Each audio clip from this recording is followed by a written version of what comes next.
Good afternoon, Southside. I'm Allie Vestal. And I'm Sydney Griffin.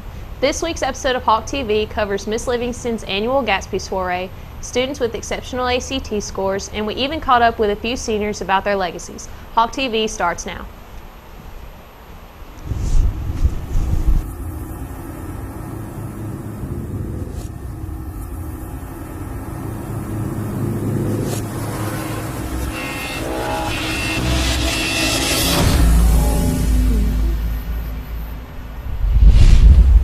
Miss Livingston's Honors English 3 class closed their semester with a Great Gatsby-themed party. Here's Hawk TV reporter Erica Bond with more. Miss Livingston's English 3 honors classes held a Gatsby soiree on April 20th. We talked to some attendees and found out that there was more to do than a party. I had to do an entire research paper. You had different committees assigning different things, so you had to research I had refreshments, so I had to research food they had and food that came out in the 1920s and drinks they had, and you had to do a long research paper. The party had many enjoyable things, including dressing up for extra credit. And we read The Great Gatsby, and after we finished the book, she let us have a party, and we had food, and we danced, and we dressed up, mainly for extra credit though. The students said that they had a lot of fun during this 3-week project. I had a lot of fun. I have really good group members, and we were all just goofing around when it came to the music and dance. But it was still fun, and I guess reading the book was okay. The paper, not much fun at all. Just not at all. Miss Livingston's idea of a Gatsby soiree was inspired by a former teacher. This event was actually the brainchild of another teacher here at Southside, Miss Julie Bird. What I've done, though, is taken her idea of having a Gatsby soiree and really adapted it to my classes, made them write a research paper about it and present their research. So it's kind of turned more into a whole big 3-week project as opposed to a party. So that's kind of how I've adapted it for my class, but it was initially Julie Bird's idea. 1920s Gatsby soiree wouldn't be complete without Gatsby. I'm Gatsby, just to let you know. We're just about partying.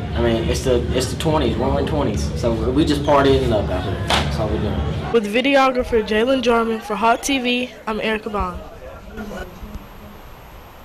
Tomorrow is the FFA plant sale from 8 a.m. to noon. Miss Perry would like for all FFA members and ag students to participate. Please sign up with Miss Perry between classes. 4 Southside students scored well above average on their ACT. Deja Merriweather caught up with the students to chat about their scores. Most students tend to stress out or procrastinate when preparing for the ACT test their junior year. Many students don't bother to study for the ACT at all. I would advise the students to not stress over it, just be calm, pace yourself. It's good to keep a watch so you know how much time you have left, and to just take the test and not worry too much about it. However, there are some students who have the right approach when testing. Recently, I talked to 4 Southside seniors who scored 30 or above on their ACT. I asked them to give helpful advice for underclassmen who will take the test in the future. Whenever you're planning to take the test, don't stress too hard over answering all the questions and getting it done. Just take it slow and answer what you know. I have advice for when you're reading, just try to read 3 passages. Don't try to read all 4. That helps because you can actually read them all. On science, read the questions first, and on math, if you don't know it, keep going. And on English, good luck. Also, you'll want to eat breakfast on the day of the exam. To prepare myself for the test, I, of course, went to bed before, 11, but I also did a lot of pre-tests, and I ate a good breakfast, and I just didn't stress out too much. With their very high scores, these 4 students plan to attend college in the fall.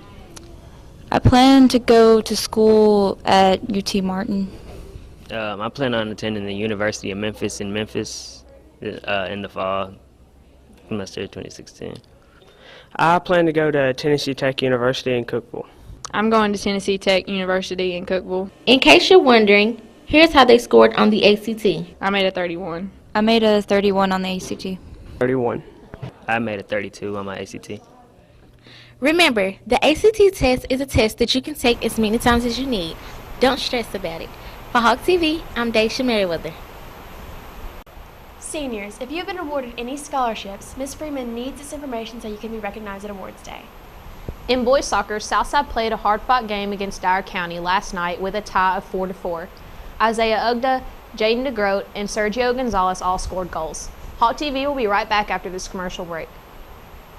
The University of Tennessee at Martin Jackson Center and Online Studies offer 4-year bachelor's degrees. Earn your UT Martin Business Administration degree in a blended format through the Jackson Center, or further your career with an online MBA. Start today by visiting the Jackson Center at 3031 Highway 45 Bypass. Learn more at utm.edu/Jackson or call 1-888-UTM-GRAD.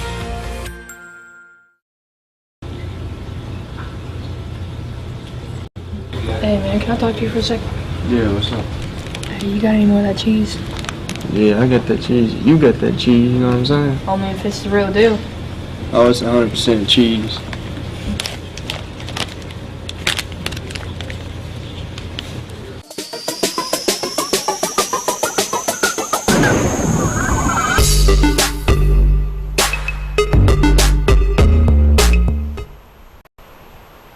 The theater program recently held its annual end-of-the-year banquet.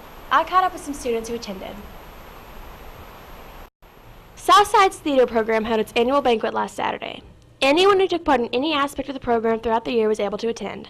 Students were recognized and given awards for their contributions, along with speeches from the seniors and a fancy dinner, all followed by a DJ dance party for the kids and their dates. I talked to a few students who were new to the program to see how they enjoyed their first banquet.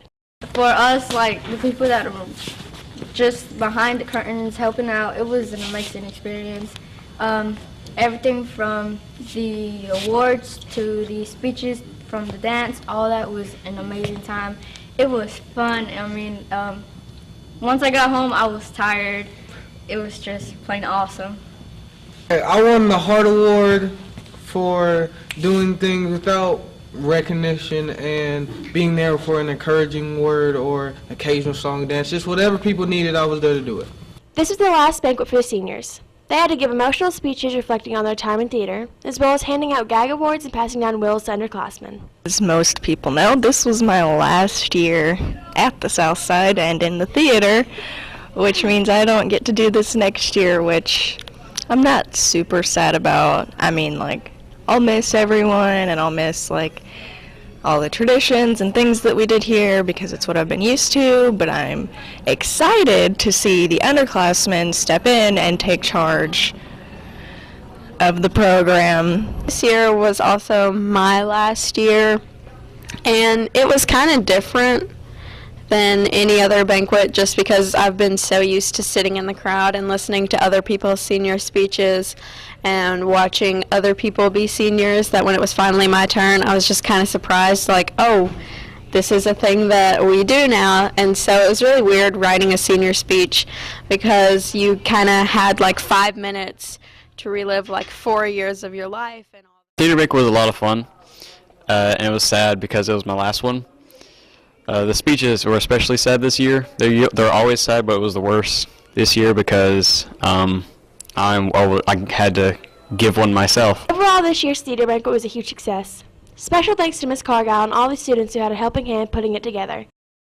For Hawk TV, I'm Allie Vestal.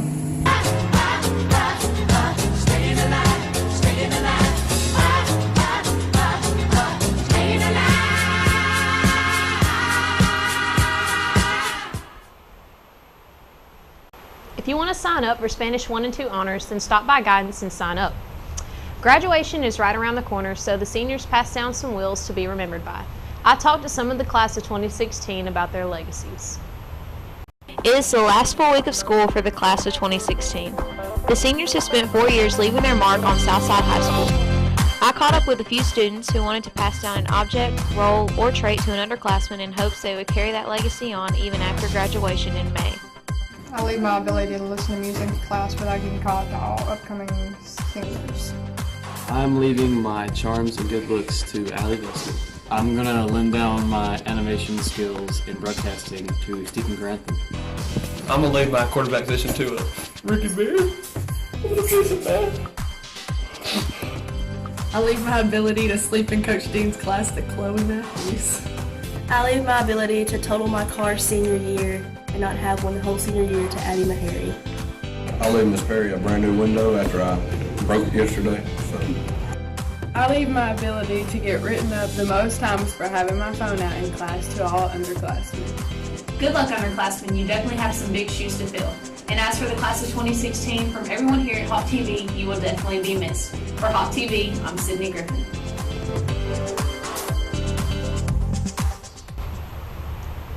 Seniors, Friday is Deal or No Deal Day for students who sold enough magazines to attend. It will be held during 4th block. Miss Perry will have a list of students at her door as well as a list going out to the teachers this week. We've got another commercial break coming up. Stay tuned.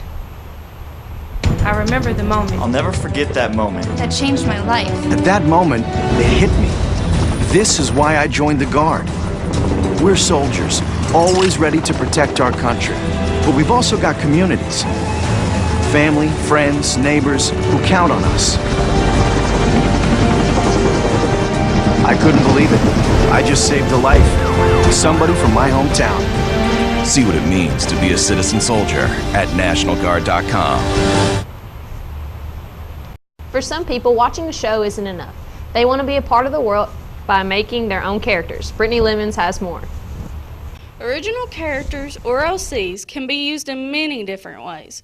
Many people in today's world are interested in making OCs, but before they can even get started, they have to have a TV show to base it off of. I like to make OCs for Attack on Titans and On High School Host Club. Anything I watch, it's just a habit I do. Anytime I watch an anime, poof, OC. I have a lot of animes. Mostly mainstream animes. There are different kinds of personalities you can give an OC. Personalities of an OC usually is based on the background you give your OC. Towards a darker background, like family loss, a parent who wouldn't want her. Mine's more of a dark type of backstory for my main OC.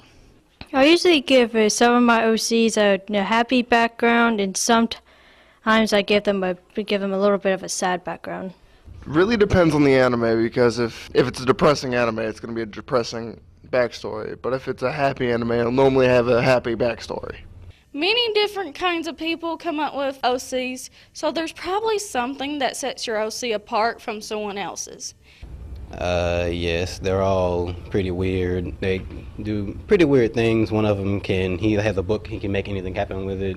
Another, he can fly with giant wings with a blue and white. A little bit. I mean, I have a lot of OCs, but I have one main one, and she's mainly kind of based off me in a sense, but not completely. Even though there are many different kinds of OCs that people come up with, most of the time, each person has their own unique category of what makes up their OCs. Very deep and smart characters. I like to come up with hybrids of human and animals, or just regular humans. Even though OCs are more popular now than they used to be, some people like making OCs more than others. I'll give them a 10 because I just love creating OCs. I can't stop making them. I would say I like coming up with OCs about a 7, because I enjoy them, but I don't use them that much. Oh, it's too high to count. It's more of infinity because I have so many, but I only have the main one, so it's not even on a scale. Why don't you try coming up for an OC of your own? For Hawk TV, I'm Brittany Lemons. Hey Sydney, how well do you know your best friend? Like the back of my hand. Let's check out some of these pals as they're challenged with questions about their best friend. People, let me tell you about my best friend. He's a warm-hearted person who loves me. What drink would you order at you? Me? Yes. Sweet tea. What drink would Haley order at Sonic? Sweet tea. What is your favorite movie? American Sniper. What is Haley's favorite movie? I'm just gonna guess and say October Baby. What is your favorite thing to do? Cheer. What is Haley's favorite thing to do? I guess cheer. When is your birthday? April 19th. When is Haley's birthday? April 19th. Let me tell you about my best friend. He's a one-boy cuddly toy. What drink would you order at Sonic? Probably a vanilla Dr. Pepper. What would Branton order to drink at Sonic? Probably a Dr. Pepper, vanilla one. What is your favorite movie? Say Nemo. Branton's favorite movie. Brent's favorite movie? What is your favorite thing to do? I don't know. Hang out with my friends. What is Branton's favorite thing to do? I really don't know. When is your birthday? July the 1st. When is Branton's birthday? It's July 1st. Let me tell you about it. It's so much fun. Whether we're talking man to man or whether we're talking sun to sun, 'cause he's my best friend. So, Sydney, this is your last episode of Hawk TV. Yeah, it's pretty sad. It's pretty sad. How does it feel knowing that I'm replacing you? A much better version of you. I mean, you can try to replace me, but overall, there's never going to be another Sydney Griffin on Hawk TV. It's been an awesome 4 years with Coach Hammond, but I'm out. You guys have a great weekend. That's all I got. That was my big goodbye.